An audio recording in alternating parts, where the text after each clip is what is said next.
Kaksi yhtiötä, sama tulos, sama osinko ja jopa sama PE. Silti toinen niistä on konkurssin partaalla. Ero ei ole niissä luvuissa, jotka useimmat tarkistavat ensin. Se näkyy roikissa. Tämä yksi luku kertoo ongelmasta usein vuosia ennen kuin ne näkyvät. Otetaan esimerkkinä kaksi kahvilaa. Ensimmäinen tekee 20 000 euroa voittoa, toinen tekee 10 000 euroa. Kumpi on kiinnostavampi sijoitus? Useimmat valitsivat ensimmäisen. Sehän tienaa enemmän. Paitsi että ensimmäinen vaatii 200 000 euroa ja toinen pyörii vielä 10 000 eurolla. Ensimmäinen tuottaa 10%, toinen tuottaa 20%. Tämä on roikin ydin. Se ei kysy paljonko yhtiö tienaa. Se kysyy paljonko yhtiö tienaa suhteessa siihen pääomaan, jonka se sitoo liiketoiminnan pyörittämiseen. Monet sijoittajat katsovat ensin ROEta, oman pääoman tuottoa. Hyödyllinen mittari, mutta yksi iso vika. Sitä voi parantaa ottamalla lisää velkaa. Yhtiö tekee 10 miljoonan voiton 100 miljoonan euron omalla pääomalla. ROE on 10%. Johto ostaa vapailta markkinoilta omia osakkeita 80 miljoonalla eurolla ja ottaa 80 miljoonan euron lainan. Tämän seurauksena pääoma pienenee 20 miljoonan euroon. Velka kasvaa samalla 80 miljoonalla eurolla, mutta ROE huomioi vain oman pääoman. Nettotulos pysyy tässä esimerkissä samana. Liiketoiminta ei muutu, ROE vain näyttää korkeammalta, koska oma pääoma on pienempi. Business ei parantunut yhtään, pelkkä luku parani ja riski kasvoi. ROIC huomioi sekä oman pääoman että korollisen velan. Se kestää rahoitusrakenteen muutoksia selvästi paremmin kuin ROE. Se vastaa lähemmin siihen aitoon kysymykseen. Miten hyvä tämä business oikeasti on? Tämä on se kohta, jonka takia ROIC on minulle tunnusluvusta yksi tärkeimmistä. Taas esimerkkinä kaksi yhtiötä. Molemmat tekee saman tuloksen. Ensimmäisen ROIC on 25%. Toisen ROIC on 6%. Kumpi pystyy kasvamaan seuraavat 20 vuotta ilman jatkuvaa velkaa? Korkean ROICin yhtiö rahoittaa kasvunsa suoraan omasta liiketoiminnastaan. Johto voi investoida kannattavasti tai jakaa omistajilleen enemmän pääomaa, jos ne niin päättää. Heikon ROICin yhtiöllä sama ketju kulkee toisinpäin. Kasvu vaatii ulkoista rahaa. Pahimmillaan yhtiö joutuu turvautumaan velkaan tai osakeanteihin.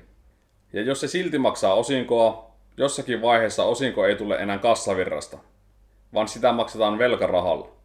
Tuotto näyttää hyvältä paperilla, kunnes hallitus ilmoittaa leikkauksesta.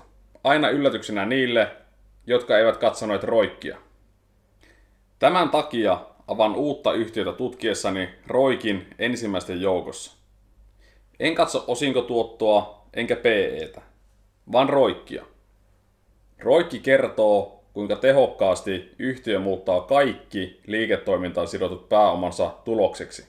Ylhäällä on nopat, liiketoiminnan operatiivinen tulos verojen jälkeen. Alhaalla on sijoitettu pääoma. Pysyvät omaisuuserät, kuten koneet ja aineeton omaisuus, johon lisätään nettokäyttöpääoma. Jaa ne, niin saat ROICin. Mutta kuten sanottu, tätä ei tarvitse osata laskea ulkoa.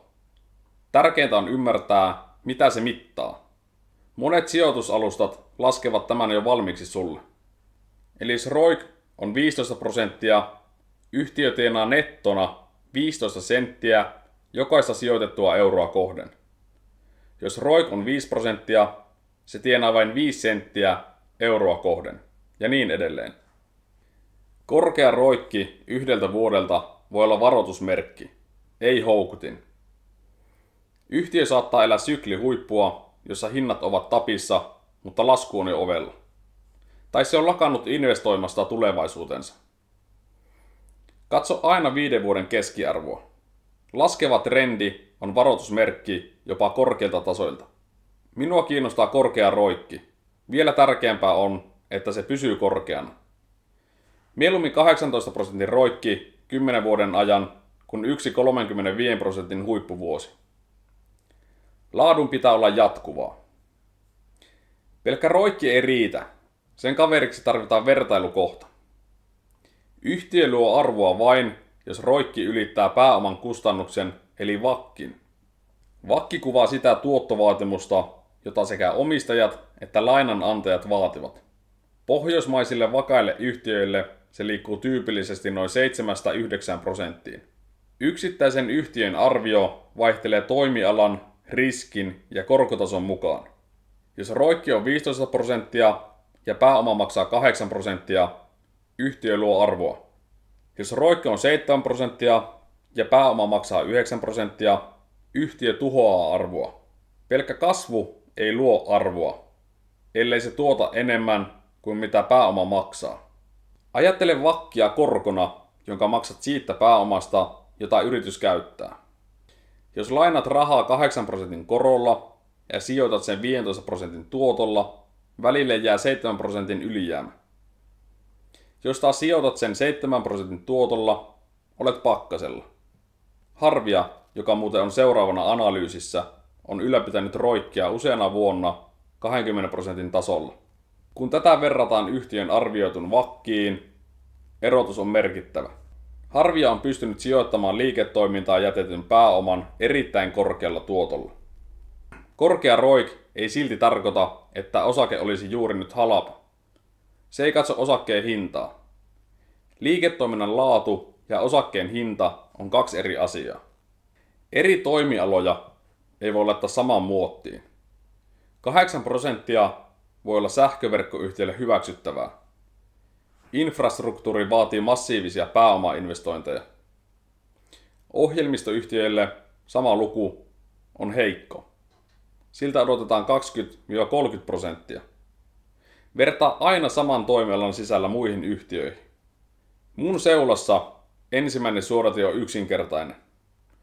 5 vuoden ROICin keskiarvo pitää olla yli 10%. Kasvu- tai osinkostrategiasta riippumatta. Jos tämä ei täyty, analyysi loppuu minulla yleensä siihen. En sitten edes katso osinkotuottoa, enkä PEtä, vaan siirryn seuraavaan yhtiöön. Jos ROIC täyttyy, alan selvittää mistä se syntyy. Korkea ROIC ei synny sattumalta. Se syntyy yleensä vahvasta hinnoitteluvoimasta, kustannusedusta tai siitä, että liiketoiminta sitoo poikkeuksellisen vähän pääomaa. Korkea ROIC ilman kestävää kilpailuetua ei yleensä pysy korkeana. Siksi hyvä ROIC indikoi, että yhtiöllä on myös vallihautaa. Ensi kerralla, kun luet pörssiyhtiöstä, älä katso ensin, paljonko se teki voittoa, vaan katso, paljon pääomaa se tarvitsi tehdäkseen sen voiton. Se muuttaa sen, miten katsot lähes jokaista yhtiötä. Jos sun olisi pakko, missä seuraat 20 vuotta vain yhden yhtiön osakkeita, valitsisitko yhtiön, jolla on 25% roikki ja 2% osinkotuotto, vain yhtiön, jolla on 7% roikki ja 7% osinkotuotto? Perustele vastaus yhdellä lauseella. Lupaan lukea jokaisen kommentin. Seuraavaksi vuorossa on analyysi Harviasta. Pysy kuulolla.